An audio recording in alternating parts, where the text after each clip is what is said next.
Cliffhanger endings are generally intended to leave the audience desperate for more, to ensure they'll return for the next installment, which continues the dangling narrative thread. When it's done well, like in Avengers Infinity War for example, it can truly capture the general public's imagination and generate surging hype for the next movie. But for every genuinely thrilling and shocking cliffhanger, there are many that simply don't make much of a dent with audiences. Sometimes a cliffhanger just doesn't hit how the filmmakers or studio intended, and the reaction from general viewers is total apathy, a simple lack of interest in what it's setting up. That's certainly true of these 10 movies, which, whether good or not, all failed to deliver the satisfyingly tantalizing cliffhangers they thought they were. So I am Gareth here from Whatculture.com, and here are 10 movie cliffhangers nobody cared about. Film and TV is cool, but you know what else is cool? Protecting your privacy online. Scan the QR code or click the link in the description and get up to 76% off a 2-year NordVPN plan, plus 4 months free and up to a $50 Amazon gift card if you sign up today. I'd make that deal. Damn good deal. Number 10. Baby Godzilla hatches. Godzilla 1998. Sony originally had very high hopes for Roland Emmerich's 1998 Godzilla film, which they envisioned as the first entry into an epic blockbuster trilogy, assuming it turned a hefty profit of course. To that end, Godzilla 98 ended up with a rather lousy setup for a sequel, where following Godzilla's death, a single one of its eggs is revealed to have survived in the ruins of Madison Square Garden. In the final shot, the egg hatches. What a shocker. As cliffhangers go, it's pretty damn lazy, basically suggesting that a sequel would restore the status quo with another Zilla running rampant. Perhaps had we seen a few surviving creatures hatch, hyping up a sequel with way more giant monsters, this might have better energized audiences. Instead, following Godzilla's underperformance at the box office, Sony opted not to proceed with a sequel. Instead, the storyline was picked up in the Godzilla animated series, which, while better received by fans, struggled to find an audience due to competing with both Pokemon and Digimon. That is some fierce competition. Number 9. Stowaway Smith, The Matrix Reloaded. If you're old enough to have seen The Matrix Reloaded in cinemas, you'll remember how feverish the excitement was. That the Wachowskis were back with a sequel to one of the greatest action films of all time. It ultimately fell short of most fans' expectations, yet even those who staunchly defend the movie won't have much positive to say about its absolute nothing burger of a cliffhanger sequel bait ending. At film's end, Neo unexpectedly manifests abilities in the real world, which he uses to destroy a fleet of incoming machines before falling into a coma. In the final scene, it's revealed that the rescue ship has taken aboard another survivor from the machine's attack, Bane, who earlier in the film became possessed by Agent Smith. And then, just before the end credits roll, a title card reads, "To be concluded." Even though everybody knew a third Matrix film was mere months away from release when they went to watch Reloaded, they sure as hell didn't expect to be left with such a lackluster pair of reveals to tee up the trilogy concluding entry. As such, it's perhaps little surprise that The Matrix Revolutions grossed barely half of what Reloaded did.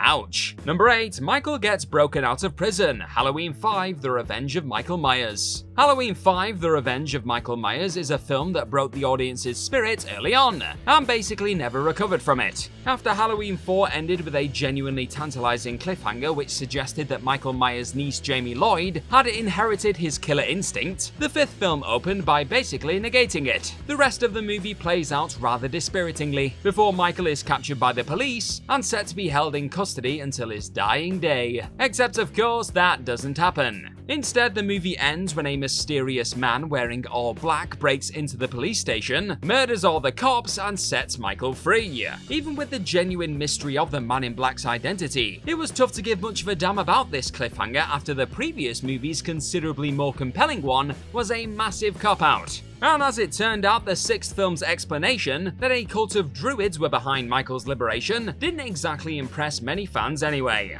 Number 7. Abraham Lincoln, Planet of the Apes, 2001. If you were unlucky enough to watch Tim Burton's ill-fated 2001 remake of Planet of the Apes in the cinema, you might recall how you could hear a pin drop when that hysterical head-scratcher of a final scene played out. After Captain Leo Davidson travels back through the electromagnetic storm in an attempt to get home, he crash lands in Washington, D.C. and finds that the Lincoln Memorial has been replaced with a statue commemorating General Thade. Moreover, the cops find firefighters and news reporters who quickly arrive on the scene are all apes. What the hell? While it's understandable that Burton and company didn't want to merely rehash the original 1968 film's widely known twist, that the ape planet was Earth all along, spoilers, I guess? This sequel-teasing cliffhanger proves so head-smackingly ridiculous that it killed most interest in another movie altogether. Hilariously, Burton himself explained in the film's DVD commentary that the cliffhanger wasn't really supposed to make any sense, but simply drop enough of a WTF bomb that it would leave audiences curious to know what the hell happened.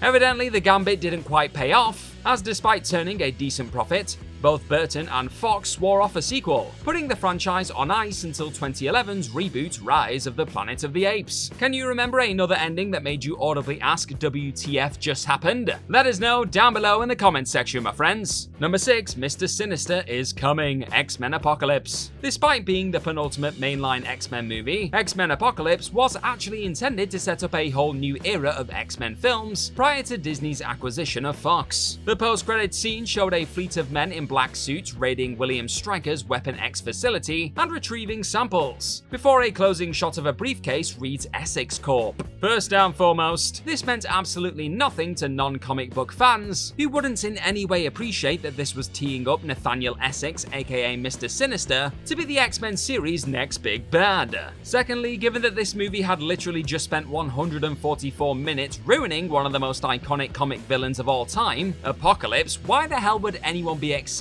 that the same creatives were adapting Mr. Sinister next? The most damning proof that nobody cared though, X-Men Apocalypse underperformed at the box office, and follow-up Dark Phoenix, which ultimately didn't feature Mr. Sinister anyway, was an outright flop, effectively sealing the franchise's fate. Number 5, Daisy's sequel bait, Super Mario Bros. Super Mario Bros. May not be a very good movie, and certainly not a good adaptation of its video game namesake, but it gets points for its creative production design and generally bonkers throw everything at the wall filmmaking. That doesn't mean that its hilariously optimistic cliffhanger ending in any way got audiences young or old hyped for a potential sequel though. The final scene sees Princess Daisy rock up to Mario and Luigi's apartment, tossing a large gun and burned clothes, before insisting she needs their help, and that they're not gonna believe what she's been through. Mario and Luigi quickly grab their wares, but before Daisy can explain what's up, the movie abruptly ends. Cliffhangers intended to set up sequels generally need to give audiences a little more than just this. Show them how the stakes are gonna be raised for a sequel, or give them a glimpse of a new world or even the next movie's antagonist. Instead, Super Mario Bros. Basically gave viewers close to nothing, and so it's little surprise that few were enthused to see what happened next. Number 4, Let the Games Begin, Dracula Untold.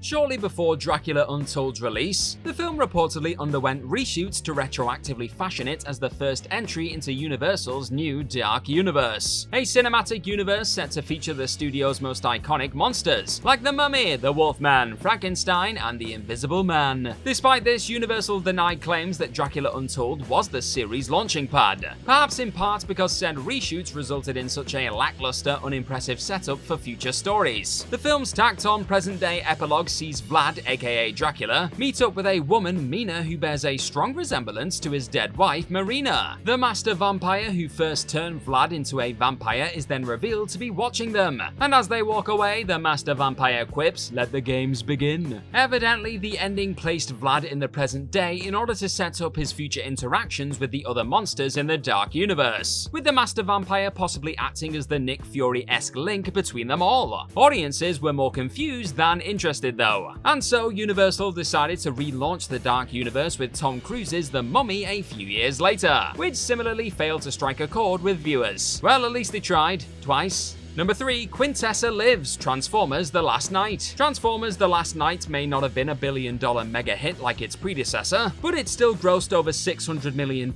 worldwide, meaning that a hell of a lot of people went to see it. And so, why is it that not a single solitary soul can remember how it ended? Michael Bay's final Transformers film concluded with a few teases for the planned 6th entry, namely Decepticon leader Megatron still being at large, and the Cybertronian sorceress Quintessa having taken the guise of a human human woman to continue her quest to destroy Earth. Audiences simply couldn't be compelled to give a damn, and so following the film's fair box office underperformance, the decision was made to sack off the sixth film and rejig the series with Bumblebee, which operated as a prequel to the original 2007 Transformers, with the upcoming Transformers Rise of the Beast also taking place before the first Bayformers movie. It's safe to say that the last night's cliffhanger received a vocal vote of no confidence from just about everybody. Number 2, The End? Flash Gordon.